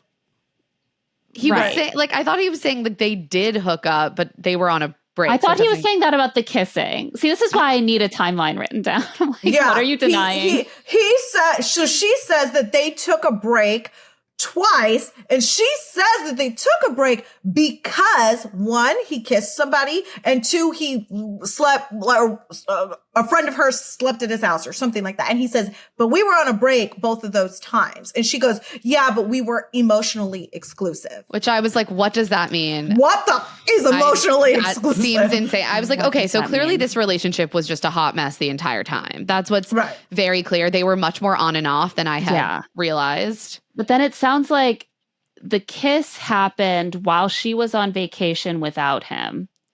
And then he says, well, when you came home, you took like your ex to an Adam Sandler concert and then you like slept with him. You went to an Adam Sandler concert with a friend, and then after that concert, you called your ex and got to sleep with him. That, to me, that seems like a very elaborate lie to just make up. Like, you just make up. Like, it's very specific. And for her to be like, I don't recall, I went to that concert and I went home, and him being like, you literally told me, the only reason I know that you did this is because you told me about it. That's what was so weird, that he's like, no, you told me you did this. Yeah. And she's like, I don't recall. I'm like, who's lying? He said he has a receipt. I need a receipt. We need the reality. They all kept saying they have receipts, and no one was producing them. No one was producing them. It seems like either she slept with her ex or she told him she slept with her ex to fuck with him in that moment, and she didn't actually. Like, I could see her being like, I fucked my ex just to hurt him. But wouldn't you remember that? Like, wouldn't you remember that you at least said I don't recall is very odd. Yeah. It was odd. And then she was like, you know me, I would just say it. And I'm like, but nevertheless, we have this weird situation where he says you told him something and you're like, I don't recall. And that doesn't look good for you. It looks like you're lying. So, and he literally said, that's a lie. Like, he literally looks at Nick and was like, well, that's a bold-faced lie. And I'm sorry, if somebody's sitting across from me telling me that I'm lying and I know that I'm telling the truth, I'd have been like, you're lying. You're no. You're lying, bitch. Like, I'm not lying. You lying. Like, I'm going to fight you to the death. Like, I'm not going to just be like, I don't recall. I mean, I would just be like, look, you cheated on me and I was upset. And I was like, okay, I guess we're not exclusive. And so, and we're on a break. Who cares? Yeah. I took my friend to the Adam Sandler concert. I bought tickets as a gift for you like, I took my friend instead. And then I fucked my ex. How about that? Yeah, seems fine. It seems fine. Like, I don't think that we would have cared as much as, like, she thinks that maybe we would have cared. We would have been like, oh, okay. Yeah. Also, at this point, he apparently, like, slept with your friend and kissed someone else. And, like, I mean, frankly, this whole thing to me was kind of like that meme that's like, I'm reading all that. Like, I'm happy for you, though. Or sorry that happened. I'm not reading that. Like, it was just like, okay. Yeah, it was too many allegations. So bizarre. I think on that round, I believed Tyler. I was like, okay, she's not saying something here, you know? I think okay. Generally it did seem like Tyler was generally telling, at least like he seemed to be telling the truth, but he was doing a lot of spin and a lot of like I found it very interesting that she said he started dating his current girlfriend like immediately after the show, and that they met at the gym where Taylor also went, and Taylor and Tyler used to work out together there. And then she had to just like watch him like working out with this new woman, like basically immediately after when they were still, when she was like still processing. And he was like, yes, I would have never wanted you to feel that way. Did I do that? Yes. Like he seems to be like, yes, I did hurt people and that was bad. But like he doesn't learn. He's not like, and then I will change my behavior. It's only after the fact that he's like, yeah, I did hurt you. These men only think that it is a problem if they have active malicious intent. Like, I'm doing this to hurt someone. And they're like, well, but I didn't do it to hurt her. So how can I be blamed for the fact that it did hurt her? Right. That's not my problem. But I can see how it would hurt her. Yeah, but like pointed out, I guess theoretically. The other thing I was very disturbed by is the way Tyler spoke about Kay, who was his match on the island. And he says that the reason that he and Kay like never pursued anything is because she told him on like their last day together that she made money as an OnlyFans model. And he seemed like so morally offended by this that he was basically like, you're not the kind of woman that I can date. And he presented this information as if like, obviously you all understand, you know, like so nonchalantly. And I was like, dude, that's really fucking gross. Yeah. You would write someone off because they're on OnlyFans. Like, you're on Temptation Island. Like, he's trying to be like, oh, it's fine. I'm just very jealous in that aspect. Yeah. So I couldn't handle watching that. Yeah, we all know that that's not, I don't know. I do think these men are all very possessive in that aspect because they felt pretty empowered to do whatever on the island. And then they would see their woman like touching the hand of a man in their bonfire clip. And they'd be like, oh my God, I can't. Oh my God. Oh my God, sliding down a wall, which I find interesting because Kay has been on TikTok posting receipts, saying that basically she had posted a video. I think she deleted it. And then she posted one yesterday and said that she's going to make a YouTube video and post all her receipts. But the receipts she did post was like, look at us communicating a month after leaving the island. Does this seem like somebody who's not interested in me because of my job? And in the text messages, he's literally referencing her job. Like, oh, you make money off of your hot bot. And it's he's like, I miss you. I want to see you. And she is literally curving him. Like, he is writing text. He's double texting, triple texting. And she's like responding hours later.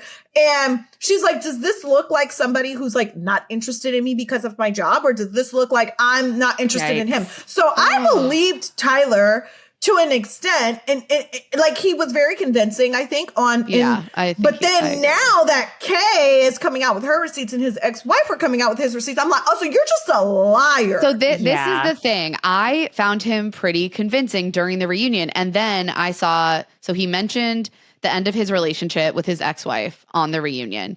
She then responded on the reunion. He basically says like his ex-wife essentially cheated on him. He says that he gave her a singular physical hall pass to explore with a woman, but then like as a result of where that relationship went, their marriage ended and she's still with that woman. And then his ex-wife goes on TikTok and is like, first of all, every step of the way, Tyler consented and said that, quote, a girl being with another girl doesn't count anyways, which is... I mean, listen, that's the vibe I was getting from what he said too. He was like, yeah, we were in this very Christian marriage because that's why we got married so young and that was so important to us. But I was like, yeah, if you want to explore with another woman, you can do that. And I was like, oh, he doesn't think it's real. He doesn't. He doesn't think it's real. He doesn't think that so it was like, okay, yeah, that tracks. And she says that the reason their marriage actually ended was not just because of her relationship with this woman, but because she discovered that he was cheating on her. and had not like had a conversation with her and gotten her consent. Yeah. Mm-hmm. She said that he cheated with somebody that used to live with them, like in their home. And she references like, oh, I taught this person how to drive. So it was like very traumatic. So I'm like, how old was she? Like, yeah, like how old was she? You're like, is this a city thing or is this like an underage thing? I was like, clearly this was a late in life learner of driving is what I'm going to believe. She was like, I'm 20 and I'm ready to learn how to drive. Yeah. I'm like, they were like, what, 19, 20 or something along those lines. So I'm like, how old was this girl, number one? And then she said she found out after the fact that he had cheated on her with multiple women. And she, and she said that she was like, if he would have talked to me about it, like, I was open to him exploring these things. We got married so young. Like, it's not like out of the ordinary that he would, be curious. And so she's right. She's like, look, I had the respect for him to come to him at every turn and say, hey, I want to do this. Do you consent to this? And she said that if at any point he had said, I'm no longer comfortable with this, she probably would have ended that relationship. And then on the other hand, he's out here running around, which also, frankly, lent more weight to me of Taylor's stories about the fact that he's like sleeping with her friends and stuff. I was like, okay, this is maybe a pattern of behavior. Which I find interesting, you guys, is that in Kay's TikTok video that she posted yesterday, she says that Tyler and her never slept together. And she also said that Tyler has only slept with 2 people in his entire life and that it was something that both of them took very seriously. So how the hell did he cheat and with all these people? So he clearly lied to Kay about only sleeping with 2 people. Also, like, he's only slept with 2. So what? So Taylor and his ex-wife are the only people that he had slept with? Or he's doing the thing where he's like, going down on someone doesn't count as sex, Like, I don't think like Tyler's that generous. That's so nice. Maybe because he's got a little winky wink, allegedly. So maybe you've gotta make up for it somewhere. He's like, you just do like soaking like the Mormons. Oh my God. You just, I don't know. This is why I needed a shower after watching this show. I don't know. This is like, what are we talking about here? Like, it was like cheating on me with multiple women doesn't necessarily mean sex. So that's what Kay said. That's what Kay said. So then it's like, who cares about this, like, penetrative intercourse? Okay, you didn't do that, but you're like running around like cheating with all these women. Like, I don't really think you get a gold star. Like, right. Cheating is cheating, right? Rather there's like penetration or not. Like, if cheating is cheating. But I thought that was interesting that like, she's like, Tyler doesn't like go around sleeping with all these women, probably because he insecure about his little thing. But allegedly. But so she said that, she did say that in her video, that it was only that he's allegedly only slept with 2 people. Yeah. There's something going on. I feel like it's the Christianity of it all is like part of this, that like, I think he really romanticizes like marriage and commitment and like being in love with the perfect, beautiful, godly woman. But like romanticizing those things can just lead to like the moment that you see an option, you're like, ooh, maybe that's my perfect, like godly woman partner to cuddle with or whatever. And oh no, you're already married. Like, whoops. Like, I feel like he's just sort of like easily distracted, no object permanence, like has this romantic idea of being a partner that has nothing to do with what he's like capable of delivering. Yeah. And I think also just, getting married so young when you haven't had any chance to like develop those relationship skills can lead to a lot of bad outcomes. And I also just like loved his ex-wife after watching that TikTok. At the end, she's like, speaking of Kay, OnlyFans is a legitimate job. Let hot girls be hot and get their bag in peace. And I was like, Right. It's like, I just and he's in a new relationship now. He admitted that he's, a relationship type guy, and what I instantly thought is because, Taylor said that they have been hanging out right away and Kay has these messages from him a month after the show, but he says he didn't make it official till September. Seems like there's an overlap there, but where Nick dropped the ball, one, we didn't find out if Taylor and Yaman are still together. He did not ask. I know. She said she's single, but he didn't even ask about Yaman, which they're in Cabo together right now. So it's like, what's going on there? Like for Ashley's birthday trip, like they're all in Cabo. And then he also, I don't know if you guys read the article with Netflix post-show, but even in both of their articles, there was some type of discrepancy about them trying to rekindle after filming, Taylor and Tyler, where Tyler said one thing and Taylor said another thing, and Nick didn't even ask about it. Like, so did you guys rekindle? Like, was there an overlap? Taylor says that they were trying and they didn't because she ultimately found out about this new girl. And then he's saying something completely different, which seems like they have that issue because we've seen that in the reunion too with like the whole seat thingy. Like you didn't want to sit next to me, and he's like, you literally asked me a question. They have terrible communication. That's very clear. Yeah, very, very clear. That's one thing I noticed that Nick didn't ask. So I'm like, I would have liked to at least know what happened with her and Yaman after the show. It's. I think that Grant just basically gobbled up all of the time. Energy like there was of the nothing entire left. Like once Grant spun out his like big argument for why Ashley is the real villain, they were like, oh my God, now we have to wrap up. It's been 2 hours and 45 minutes. And it was like they kept going back, right? Like it was like they went to like, they were like hopping couples. And I was like, wait, can we like stay? Like, how did we get over here? I thought we were over here. Like, I was like, what is happening here? But yeah, Grant just sucks. He sucks. And he's so much worse than like everyone else that, you know, it's just who's worse, you guys? Brion or Grant? I've memory hold Brion because he wasn't on the reunion. I know this is the problem. Is like my lack of object permanence. I'm like Grant. I've seen him be terrible more recently, so he scares me. They're in a different neck and neck. They're in a different class. They're in a different type of show. Like there's something going on there with both of them that is really disturbing. Okay, Rikkii, this has been so wonderful. Thank you so much for being so generous with your time and spilling the tea with us. Can you tell all of the people listening where they can find all of your content, your podcasts, all that good stuff? Okay, so you guys can find me we're on Spotify, Apple, Audible, Amazon Music, the Reality Receipts podcast with me, Storytime with Rikkii, and the Reality Ashley. You can find me, all of my socials are the same, Storytime with Rikkii on YouTube, TikTok, Instagram, but I thrive on TikTok. That's like kind of, you know, where I be most of the time. But, you know, and we have Tuesday episodes every week, so you can find me there too. And yeah, that's where you can find me. Amazing. Thank you so much, Rikkii. This has been so fun. So we're going to take another break, and when we get back, we're going to round out our gossip with some Bachelor. Can you keep up? I love it.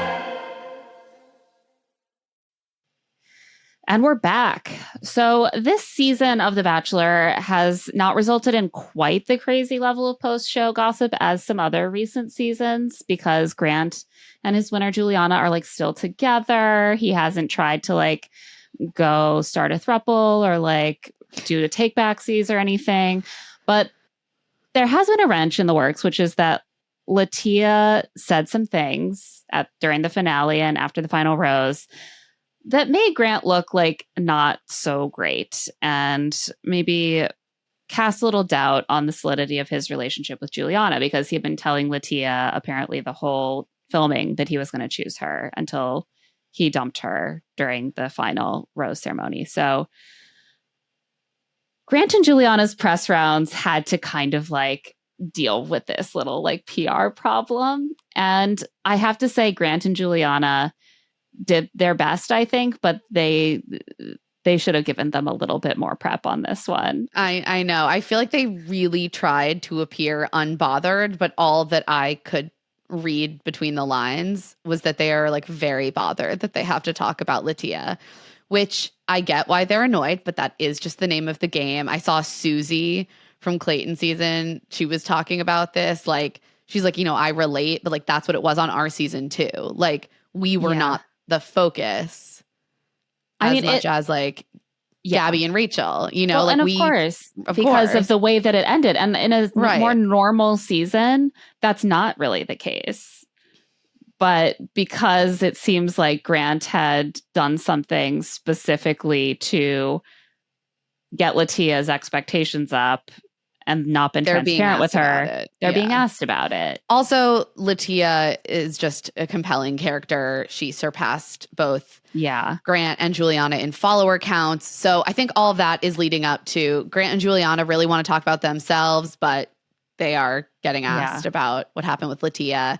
And they're just being very diplomatic. Like Juliana basically says she didn't watch anything. She didn't watch the finale. She didn't watch Grant's conversation with Latia. So she has no questions and everything's great. She says she heard he handled himself very well. And I'm like, who are you hearing this from? From Grant? People. Grant's yeah. And Grant does a lot of word salad. He's told Us Weekly that there was a lot that Latia said that he, quote, didn't align with, but I let her speak her truth and her piece. Okay. So he's basically like, I'm not going to argue with her, but he's also implying that she's saying some things that were not true, but he's not really being specific. He's like, I would dispute some things, but I will not tell you which things, and I will not tell you what my version of it is. That would be disrespectful to Latia. I think it's probably a very uncomfortable situation because you look bad if you're like, Latia is lying. Yeah. But you also look bad if you're like Latia's not lying. Latia's not lying. That's true. You also look bad if you're kind of like, I would say that Latia's lying, but that would be disrespectful. So I will simply not say that, but you can all draw your own conclusions, which is basically what he's doing. Yeah. It's like not like he doesn't look the best either way. But you know what? They do seem happy. He's moving up to Boston. Yeah. I also love Juliana's response to this to ET, which is just classic Juliana word salad. She has every right to take whatever Grant says and process it in her own way. Her perception is her reality. She has every right to feel validated in whatever she wants to. She has every right to feel validated in whatever she wants. Okay. I want to say that this attitude is the problem with our political situation in this country right now. Perception is not reality. We need a shared reality. We need facts. Shared reality. Perception is not reality. And no one has every right to feel validated in whatever you want unless that is reality based. Right. But what Juliana is trying to, I think, also imply, like Grant, is that like Latia is delusional. Yes. However, she's not going to say that. However, I'm not going to say that, and I'm not going to criticize her for being delusional. Who could blame her for being delusional, given that Grant is engaged to me instead? Right. So that's how they're choosing to handle this, and maybe that's why Grant and Juliana are still together and thriving, because I think maybe it is true that it would be hard to watch that and not come away with some tough questions for your fiance. But she's like, I'm not going to introduce those doubts into my head. Okay, they're happy. I think they're probably a good match. I'm happy for them. He released a new single, and as we all remember, Juliana is someone that liked to make music with him and clearly supports his musical dreams. So that's, you know what, that's beautiful. His song is called High School Crush. It was initially released styled High School Crush, high school one word. And then it was has removed, it been changed? And apparently it now is 2 words. It disappeared. Why does he keep doing this? Where Spotify. He keeps just like changing the name? Like, you got to decide that beforehand. I'm sorry, this is not a professional production. This is just Grant at his home laptop being like, I'm going to drop it now. Who needs to spell check high school? I'm sure it's right. I thought he was trying to do something like artsy. No, if you look at it now, it's high space school. No, so he just didn't know that high school was 2 words. Yeah. Okay, I can't listen to it because I got rid of my Spotify premium subscription. But I listened to a little clip of it on social media, and it's just kind of like, I love that he's following his dream, is what I'm going to say about it. I love that for him. I love that for him too. Something else in this post show, very tepid light drama, is that Tyler Cameron posted a TikTok in support of Latia after the finale, and like not even like in support of her in a way that like was shitting on Grant and Juliana. He literally said, "Welcome to the number 2 club. Number 2's gonna be good for you." Like I was like, this is a normal thing. Like he was the runner up. He's saying like, you're gonna be good. I'm good. He then posted a follow-up TikTok being like, Grant unfollowed me. It seems like that's a very deep bad blood, actually, with Latia. If you're unfollowing people for being like, Latia, best of luck to you. You can't even stand to see that. That is so petty. He was like, I don't understand. Grant was like being so nice to me before. We were like messaging, texting, and now he unfollowed me. Like, and then he basically said, like, Latia, you own some like real estate in his mind, clearly. Like if he's unfollowing me. I'm like, you know what, Tyler, you make some points. I feel like Grant, for whatever reason, I just think this is what's going on here.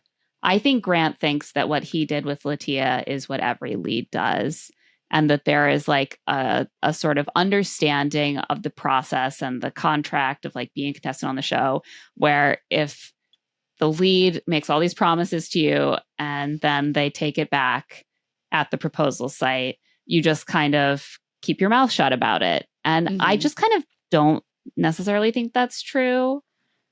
Yeah, I agree. I don't think that every lead tells someone from their first date, I'm going to pick you. I'm definitely going to pick you. I'm going to tell your mom I'm going to pick you. And then just don't. Like if you do that, they're going to have material to reveal that looks bad for you. Like, I don't think that every lead does that, but I think that he thinks that that's just part of the show.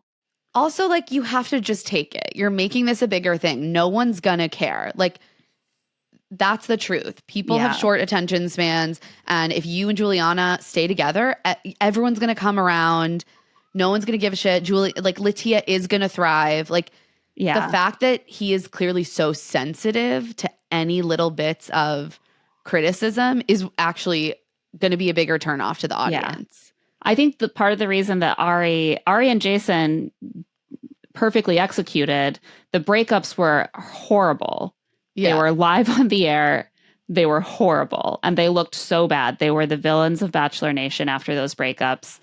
And they accepted that they were the bad guys. They knew they looked terrible. And then they just committed to like, I'm going to marry the person I picked and show that it's all like worth it. And they did. And everyone's like, yeah, okay. Seems worth it. Seems great. Love you. You just have to be like, I hurt this person. I really didn't intend to, but that's what I did. I own that. And I'm just going to take it. Yeah. Like it's all going to blow over. And, I just feel both him and Juliana clenching in every interview. I'm like, guys, you got to just loosen up and have fun and enjoy your relationship. Yeah. I feel bad that it happened this way. Like, I would love to have a season for a Black Bachelor that ended without them in like a defensive clench. Yeah, I guess because I feel like there's extra anxiety where you have that burden of like the audience is already maybe primed to like think I'm not as good as the other bachelors or to want an excuse. No, that's to a like good point. Jump on me. That's totally fair. I guess I just feel like on the whole, like it's not like Grant is universally hated. It's not like people think he even made the wrong decision. Like there are always going to be people, no matter what, who think you made the wrong decision. Are going to like comment on your Instagram or whatever. Like, I don't feel that Bachelor Nation has turned on Grant. They were like lightly critical of him and more supportive of Latia than anti Grant and Juliana. Yeah. No, I think so too. But I think there can just be an extra anxiety about your public perception. 100%. That might be at play here. Definitely real. But I do think that he made the right choice for what he actually wants in his life and for what Juliana actually wants in her life. And I do wish them the best. it sounds like they want a long engagement and to just spend time living life together. So they got that timeline aligned for each other. And that sounds great. So good for them. Zoe went on Bachelor Happy Hour, and it seems like she had the same perception that Latia did. She was like, I 100% thought it was going to be Latia who he chose at the end. And then she kind of throws a little shade at how Grant is handling this post-show. She's like, she basically is like, I don't like how he's talking about the finalists and basically all the women on the show since it finished airing. And she also says that she assumes Latia feels gaslit by how he's described their relationship. She's kind of like, I feel like the way he's acted since we've left filming was a bit different than the man he was showing us while we were filming. Like there wasn't the same level of like respect and kindness in how he was talking about them and like the persona he was putting forward. It does seem like Dina, Latia, and Zoe are all very close. Yeah. They've been all hanging out. Yeah. And it seems like Zoe feels like her intentions have been questioned unfairly. Like she definitely seemed a little defensive. And I think part of that is because she didn't get to go on Women Tell All. And so she hasn't had as much of a voice about what happened in the season than basically every other woman. I know. So she was definitely using this to also talk about like clear up like misperceptions in her view of what happened on the season. Another thing she said was that she was maybe going to self-eliminate after overnights. Oh. Which is not something that came across in the edit at all. That's so interesting. Yeah. She said, like, when I left the overnight, I was like, this is the first time I don't think I would say yes if he gave me a rose. And ultimately, I didn't have to come to that decision. And she's like, it wasn't like a life-changing conversation. Like, it wasn't to the level where we could maybe get engaged. It's interesting because I think that, like, even that you and I picked up on the fact that maybe with Dina and with Zoe, they both were aware of what was going on and were like prepared.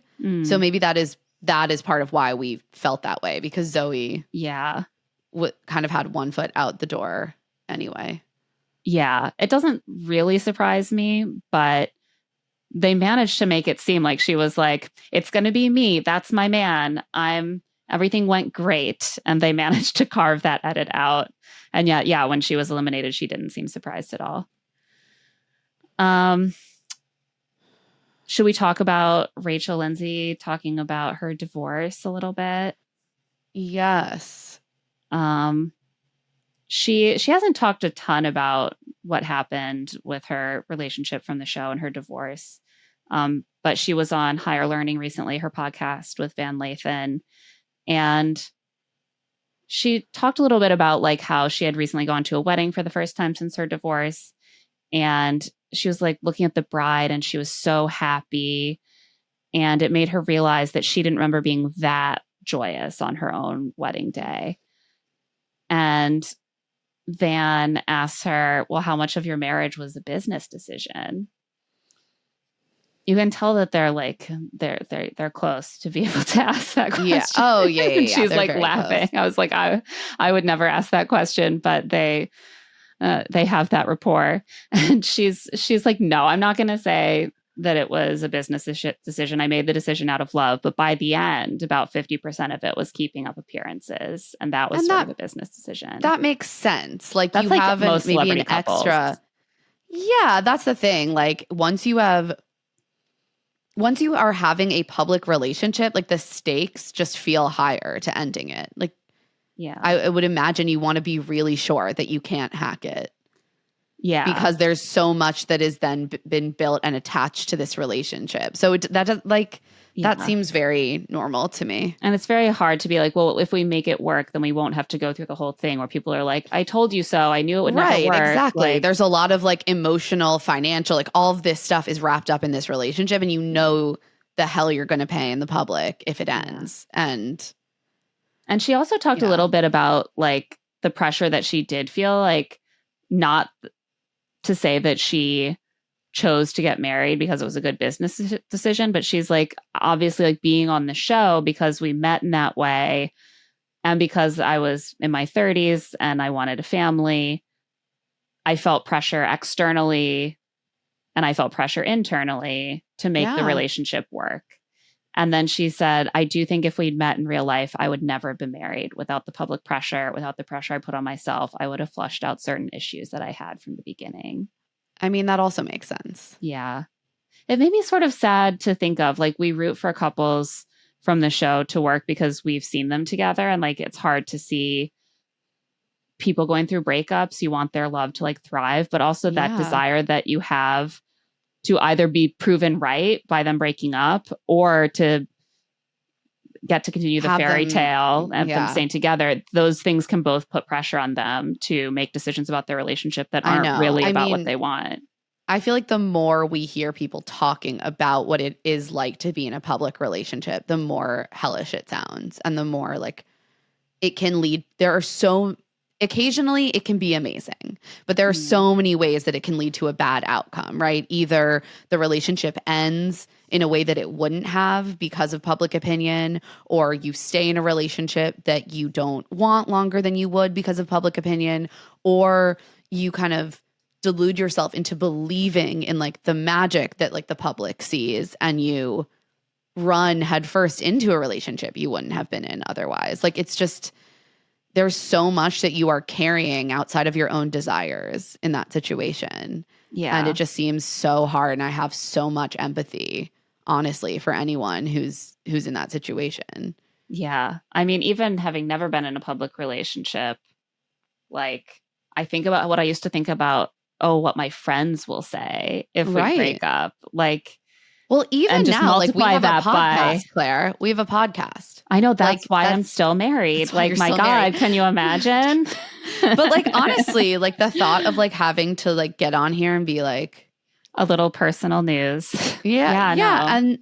And it's just, and that's such a, small scale compared to someone whose like whole brand has been built on the public being invested in their romantic narrative. Like that's a lot of pressure to deal with. And I just love Rachel, and she's so awesome. And like just the way that she speaks about these dynamics in such a candid, thoughtful way. I just really appreciate her voice so much. Yeah. And I love seeing her being able to kind of talk about this with that little bit of remove where she was like able to like smile and joke a little bit and like feel comfortable. You're not talking about this like probably unless you've done some of that healing and you're like feeling some space from it. So I am so happy. The last thing before we wrap up that we wanted to discuss is the fact that Katie Thurston announced publicly in February that she was diagnosed with breast cancer. She's been very open about what that process has been like. She found a lump in her breast. She ignored it for a couple of months. I think it was the kind of thing that like it hurt to push down on, and she Googled and it was like breast cancer. Those lumps usually don't hurt. So she put off getting it looked at. She finally did, and she was diagnosed ultimately with stage 3 breast cancer. She was supposed to start treatment and be a part of a clinical trial, but when she moved her care from Los Angeles to New York City, where she's now living, the new hospital system did a PET scan, which had not been done previously, and they found some spots on her liver, and those were biopsied and they were malignant. So she has now been recategorized as stage 4. She said on Instagram that the spots are very small. They were caught very early. So she is still feeling very optimistic about her treatment, and that she is starting chemo on Friday. And she has like a whole broadcast channel where she is talking very openly about this process. I mean, obviously it's so fucking heartbreaking to see like anyone be diagnosed with something like cancer. And I think especially like a young woman, she's in her mid-30s, and something that she has been talking about is something that I certainly have noticed anecdotally, which is that a lot more younger women are being diagnosed with cancers. Like I think just even in like my own life, I can think off the top of my head of like 3 people who are in my orbit who were diagnosed with cancer in their 30s, young women. Yeah. And we're not sure why. Like there are, studies that are being worked on to try to understand why there are like certain cancers, the rates of those cancers in younger patients is on the rise. And, there are so many factors it could be, but like when we think of how much our environment has changed in the last 100 years, it does seem likely that there's maybe some sort of environmental exposure or something that is affecting people that is resulting in these rates. But like, we just don't know. What we know is that it's happening more and more. And it's just like heart-wrenching. And, we're thinking about her and wishing her like all of the best on this journey. And I hope that the chemo is very effective. And I like also just commend her for like using her celebrity status to talk about cancer in general, and advocate for other women to like be vigilant about their breast exams. But something very sweet that came out of this is that on March 22nd, Katie and her fiance, comedian Jeff R. Curry, got married. They were already planning a wedding, and they've said they are still planning a wedding, but it's just very, very sweet. They posted some like gorgeous photos on Instagram where they just looked absolutely blissfully happy, frankly. And I will say that the photographer they hired was my number 2 choice photographer. I almost hired her. I was like, oh, we're all swimming in the same New York City talent pool. But the photos are absolutely gorgeous, and they look so happy. And I wanted to play a clip from an interview that Katie and Jeff gave to, I believe, Us Weekly recently. And there's a lot of emotions that come in with chemo and the impact and the health, and like we don't know what the next year looks like. And one night he said, I want to show you that I still love you and that I'm here to stay. And he said, I will get married to you tomorrow. And we flew our parents in. They actually arrived today. We got our marriage license, and a friend just gonna marry us, I think, in our apartment. In our apartment, and I'm just gonna go to dinner. Yeah, so more for the paperwork, you know. More for the paperwork. It's a sweet sentiment of his offer of being there for me. We still will have a wedding in the future, but it was just kind of this really kind gesture of just like him saying, like, truly in sickness and in health, like he's proving that he's here to stay. Oh.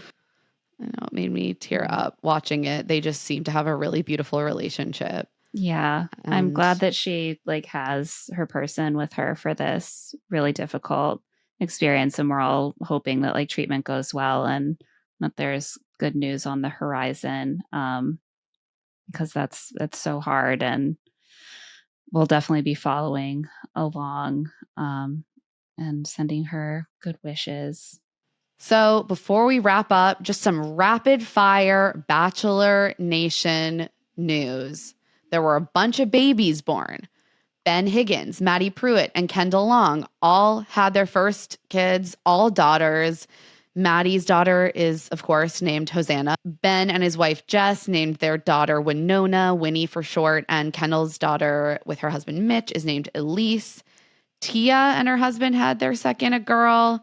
Jed Wyatt and his wife Ellen are expecting their first baby this summer. And Ari Lyondike Jr. reversed his vasectomy, and now he and Lauren are expecting their fourth. Yeah, there was this moment where he like announced that he had reversed his vasectomy, and it was sort of like, okay, why are you telling us? But obviously it's because he had previously announced that he'd gotten a vasectomy, and at that point they were probably already expecting another baby, and they were like, we've got to. Oh, I guess we have to set the stage for the fact that he did this. Also, my favorite Bachelor Nation news as of late has been the fact that Serene from Clayton season and Brendan from Glacia's season did their hard launch. And I was like, this is just some throwback Bachelor Nation mashup. And we got some potentially shady content from Piper, Brendan's ex. in response to the carousel that they posted with just like a white heart in the caption. They did like a joint post. And Piper posted a TikTok in which she mouths along to audio that says, "People tell me I dodged a bullet. Dodged? I let that motherfucker hit me about 18 times, ricochet off another 17 times before I even thought to learn my lesson." And then she also posted an Instagram post of herself with the caption, "The Blueprint." People have pointed out that Brendan has a type. Yeah. She's also wearing a blue dress in it, so she has plausible deniability. Maybe she has plausible deniability for everything, but she knows what she's doing. Yeah, I think the dodging a bullet one is pretty explicit. But yeah, she doesn't actually mention anyone's name. Yeah, I felt like I had heard like a rumble of this somewhere a while ago. And then I was like, have I just been through so many Bachelor gossip news cycles that nothing surprises me anymore? It might be that. And on that note, with us being completely mentally put in a blender by many years of Bachelor Nation gossip, let's wrap it up there. That's it for this episode of Love to See It with Emma and Claire. Thanks so much to our guest, Rikkii from Storytime with Rikkii and the Reality Receipts podcast. Love to See It is a presentation of Odyssey. The show is produced by us, Claire Fallon and Emma Gray. This episode was edited by Tori Piskin. Our theme music is by Tamar Haviv, and our art is by Aaron Nestor. If you like the show, please follow us, rate us 5 stars, leave a review, and of course, tell all your friends about our show. Slide into their DMs really nicely, and just very politely suggest it. If you want to get in touch, you can email us at claireandemmapod@gmail.com. You can also find us on TikTok at Love to See It Pod and Instagram at Claire and Emma Pod. You can also find our newsletter, Rich Text, on Substack at claireandemma.substack.com. I'm also on Blue Sky at Emma Gray and on Instagram at Emma Lady Rose. And I'm at Claire E. Fallon. Special thanks to the team at Odyssey: Eric Donnelly, Aaron Constantino, Kate Rose, Moira Curran, Melissa Wester, Carly Snyder, and Hillary Shoup. We'll be back soon.